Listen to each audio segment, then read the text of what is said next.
Good evening, dear traveler. Tonight, we continue our journey from Evermere. Our story begins on a golden morning filled with promise. Together with Belvedere, your loyal companion, you'll explore a world alive with wonder. A meadow kissed by sunlight, a river singing softly, and a bridge that holds mysteries of the past. As we walk this path, take a deep breath and exhale, letting the cares of the day drift away. Imagine the warmth of the sun on your face, the steady rhythm of Belvedere's steps, and the silent invitation of the road ahead. Let's begin. Tonight's story is titled The Amber Bridge. This is part 4 of the Evermere Chronicles. Chapter 1. A Warm Welcome. The cobblestone streets of Evermere glow faintly in the early morning light, still damp from the cool mist of dawn. Lanterns sway gently, their golden glow beginning to fade as the sun rises higher. Belvedere stands patiently at the edge of the square, his strong frame gleaming in the sunlight. You give his mane a gentle stroke as Marin, the baker, emerges from his shop with a bundle in hand. "Thought you might like this for the road," he says, offering you a package wrapped in parchment. Unwrapping it slightly, you catch the sweet aroma of honey and cinnamon. "Thank you, Marin," you reply, tucking it safely in your bag. As you climb to Belvedere's saddle, you hear the faint toll of the bell from Evermere's clock tower.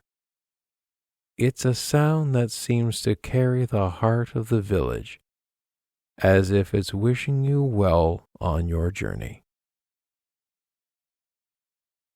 The path out of Evermere leads through a wide, open meadow, its grasses shimmering with dewdrops. Wildflowers of every color bloom in abundance, their petals moving softly in the breeze.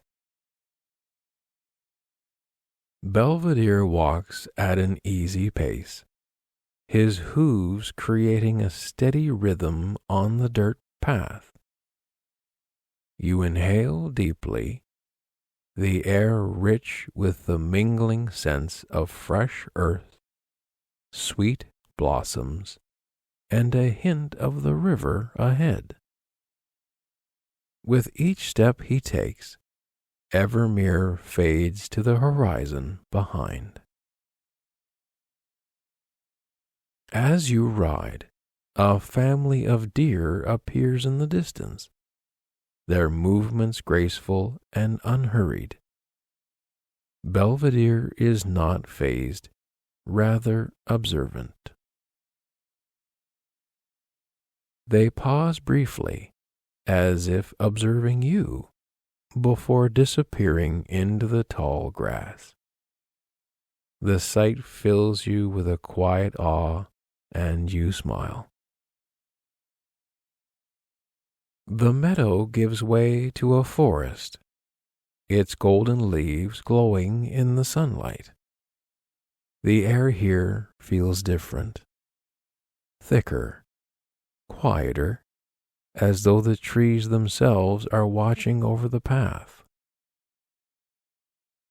The sound of birdsong echoes softly, joined by the occasional rustle of leaves above. You dismount, letting Belvedere lead as you run your hands along the mossy bark of a nearby tree. Its surface feels cool and grounding, a reminder of the steady rhythm of nature. The sun continues to cross the sky. It feels warm on your skin. Soon, the sound of the river greets you as the forest begins to thin.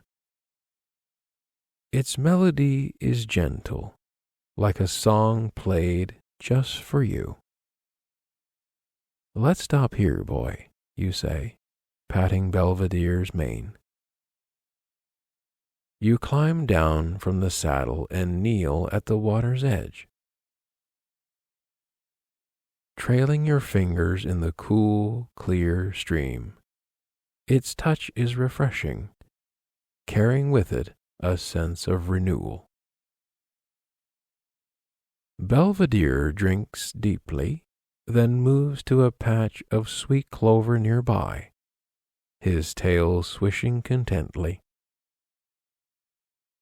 You retrieve Marin's gift from your bag, unwrapping the honeyed roll.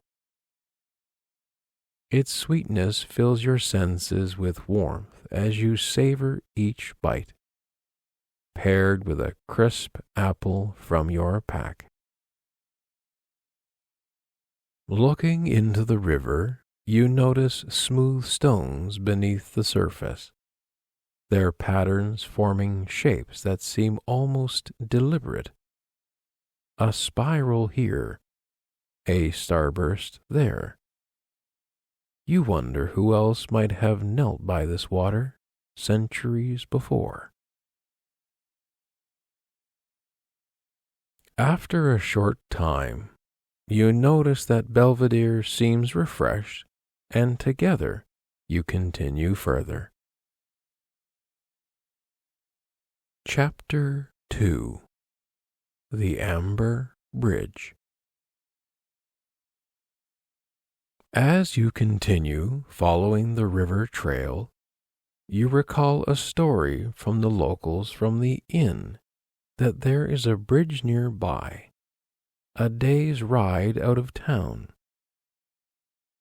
"I think we're getting close to the bridge they told me about," you tell Belvedere.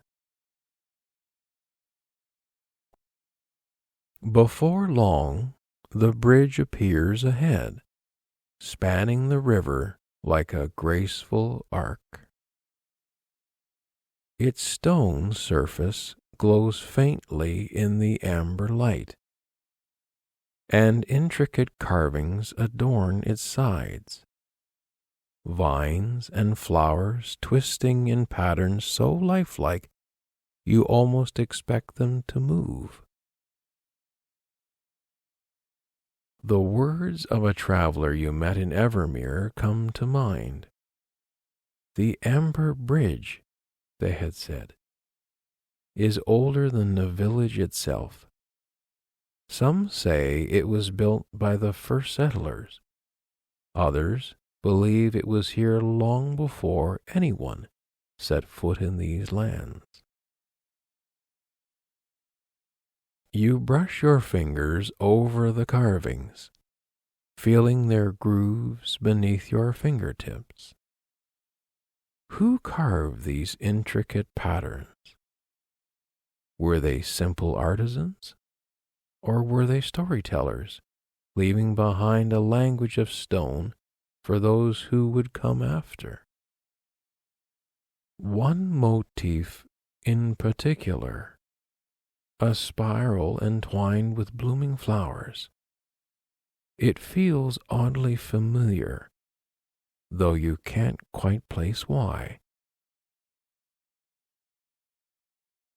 The people of Evermere have many tales about this place. Some say the spirals represent the cycle of life, while others believe they're maps of unseen worlds. One story speaks of a traveler who once paused here at dusk and claimed to hear faint singing, a melody so beautiful it brought tears to their eyes. As you stand, the hum beneath your feet seems to deepen, and you wonder, what might this bridge hold for you? Belvedere snorts softly, breaking the spell of your thoughts. His dark eyes seem to gleam with understanding, as though he, too, feels the weight of this place. What do you think? Stroking his neck. Is this just a bridge, or is it something more, you say? The river flows steadily beneath you, its melody weaving into the air as if answering your question. You linger a moment longer, the mysteries of the amber bridge stirring something quiet but profound in your heart. Leading Belvedere to the far side, you glance back at the bridge one last time. Its carvings catch the light, glowing faintly as the sun dips lower in the sky. You smile softly, a thought drifting through your mind. Perhaps the tales are true. Perhaps the bridge remembers every traveler who crosses it, carrying their stories forward like the river below. With a steady hand on Belvedere's reins, you turn back to the path ahead, the questions of the amber bridge still echoing gently in your thoughts. Chapter 3. A Fellow Traveler. As you and Belvedere continue along the path, you notice a figure up ahead, a lone traveler seated on a fallen log, their walking stick resting at their side. They wear a weathered cloak, its edges frayed from many journeys, and their face is tanned by the sun, lined with the quiet wisdom of someone who has seen much. The traveler looks up as you approach, their expression warm and welcoming. "Good afternoon," they say, their voice smooth and melodic, like the gentle flow of the river behind you. "Good afternoon," you reply, slowing Belvedere to a halt. "Are you resting from the road?" The traveler chuckles softly. "Resting and remembering," they reply, patting the log beside them in invitation. You tie Belvedere's reins loosely to a nearby sapling. He snorts softly, grazing on a patch of clover as you settle onto the log beside the stranger. "I couldn't help but notice your direction," the traveler begins, nodding back toward the bridge. "You've come from Evermere, haven't you?" "Yes," you reply. "I spent some time there. It's a remarkable place." The traveler smiles, their eyes brightening with nostalgia. "It is. I've known no place quite like it. I first visited Evermere many, many years ago, on the night of the Lantern Festival." Their voice softens as they speak, the memory drawing them inward. It was a warm summer evening, the air thick with the scent of blooming jasmine. The streets were alive with lanterns, hundreds of them strung across the rooftops, glowing like tiny stars. But it was the river. The river truly took my breath away. Have you seen it during the festival? You shake your head, leaning closer as they continue. The villagers send lanterns drifting down the river, he says, each one carrying a wish or a prayer. The water glows as the lanterns float away, their light rippling across the surface like a living constellation. It's said that the river carries those wishes to the heart lantern in the town square, where they linger, protected, until they're fulfilled. The traveler pauses, their gaze distant. I was just a boy then, traveling with my father.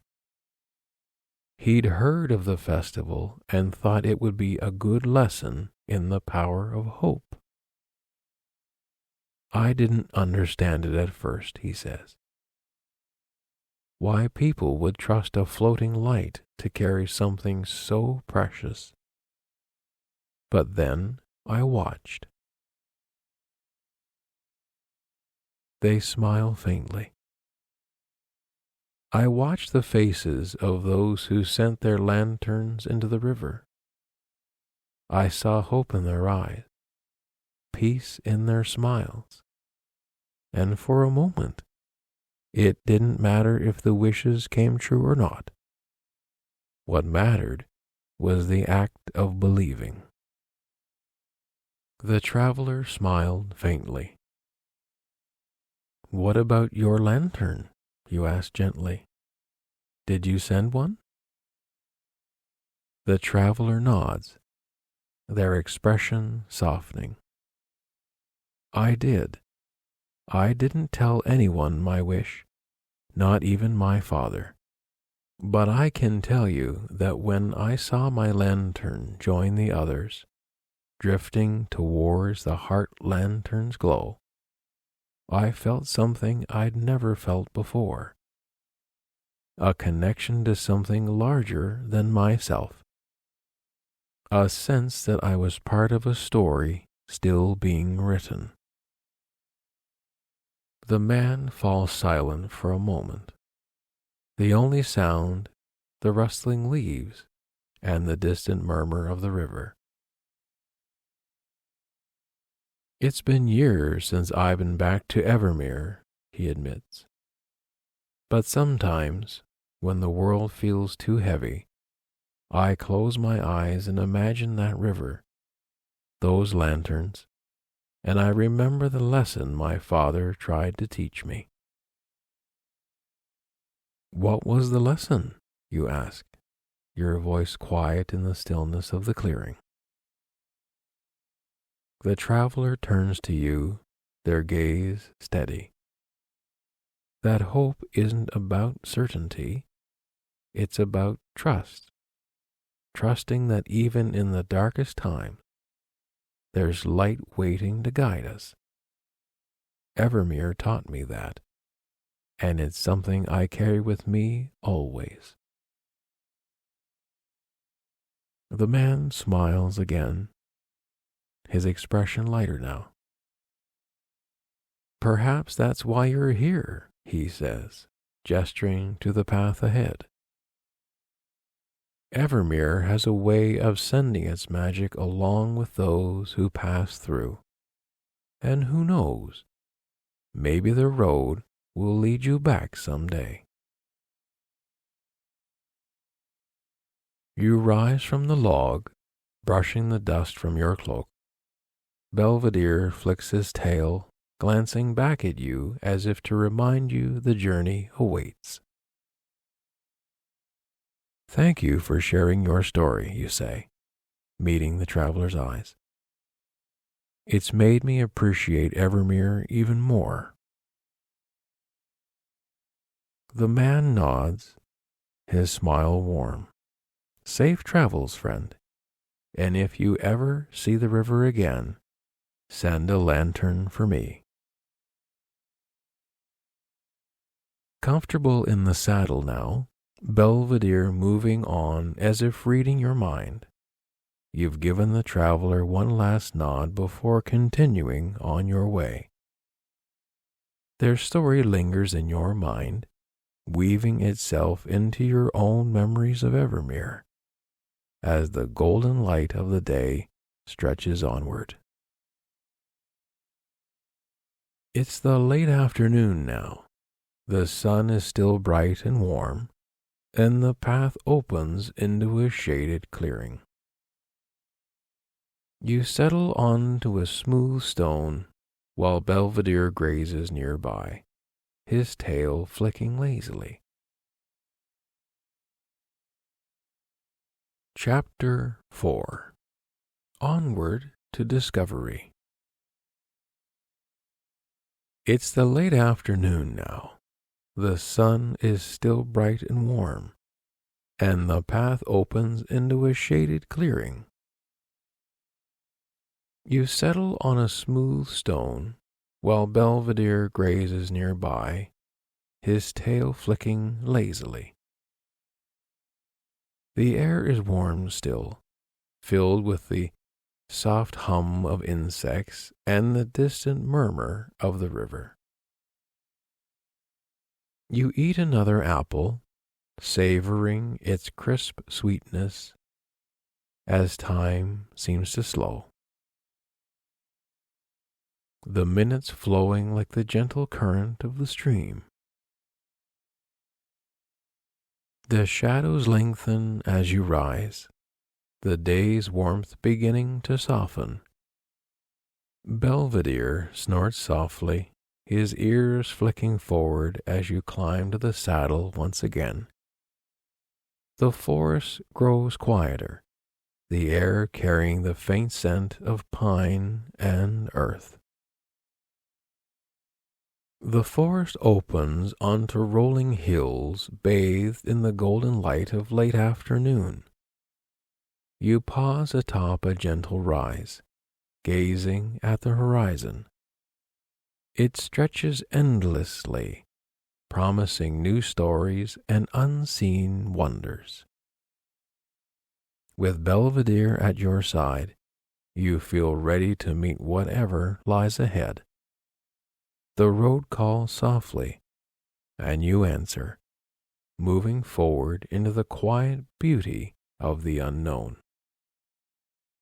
The sun begins its slow descent, painting the sky with soft hues of amber and rose. Shadows stretch long across the trail as the air cools, carrying the faint, earthy scent of the day folding into night. Belvedere's steady steps slow as you both sense the need to stop for the evening. You lean forward, patting his neck gently. The sun will set soon, you say. Let's find somewhere comfortable to rest. The path leads you to a small grove, nestled at the edge of a gentle hill. Tall trees form a natural canopy, their branches arching protectively overhead. In the center of the grove lies a soft clearing, its grass dry and inviting, bordered by wild flowers glowing faintly in the twilight. This will do perfectly, you say aloud, dismounting and leading Belvedere into the clearing. He snorts softly, his breath puffing in the cool evening air. You set to work quickly, removing Belvedere's saddle and laying it nearby. He shakes himself, his coat catching the last rays of sunlight, before wandering to graze on a patch of clover. From your pack, you gather a few dry twigs and branches collected earlier in the day. With practiced ease, you stack them in the center of the clearing, arranging them into a small, tidy pile. Striking flint against steel, you coax a spark into life, nurturing it until a cheerful flame rises. The campfire crackles softly, its light casting flickering shadows against the trees. The warmth spreads quickly, dispelling the evening's chill. You sit back, watching the flames dance as the scent of wood smoke mingles with the fresh night air. Chapter 5. The Glow of the Sky. You unpack a modest meal, thick slices of bread, a wedge of cheese, and the last honeyed roll from Marin's shop. The bread is hearty, its crust crackling slightly as you break it apart, and the cheese is rich and savory. Belvedere ambles over, drawn by the soft glow of the fire. You reach into your pack and retrieve an apple, slicing it into pieces with a small, well-worn knife. Handing him a piece, you watch as he crunches it with satisfaction, his ears flicking forward appreciatively.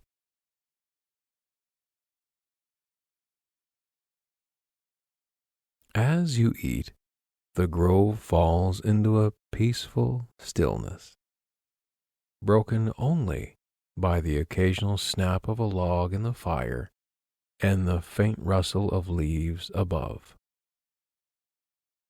The sun dips below the horizon, and the sky deepens into a velvety indigo, sprinkled with the first stars of the night. The campfire's light reflects warmly in Belvedere's eyes as he lowers himself onto the grass, folding his legs beneath him.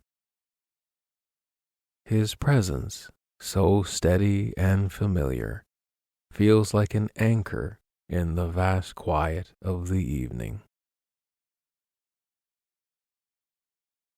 You spread a thick woolen blanket beside the fire, its texture soft against the grass.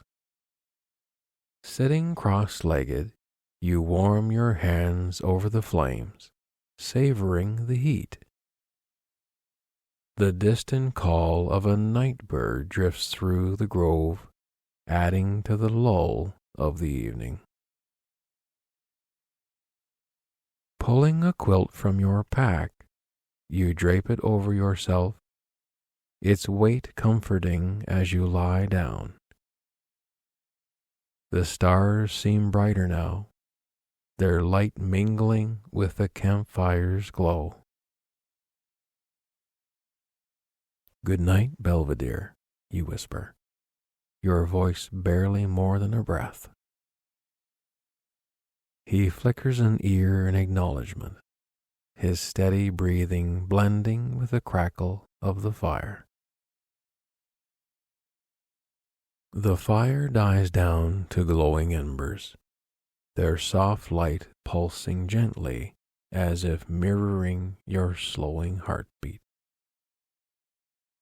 The grove feels wrapped in peace, a perfect pause before the journey continues. With the warmth of the fire lingering in your chest and the quiet presence of Belvedere beside you, sleep comes easily. The road ahead can wait until tomorrow.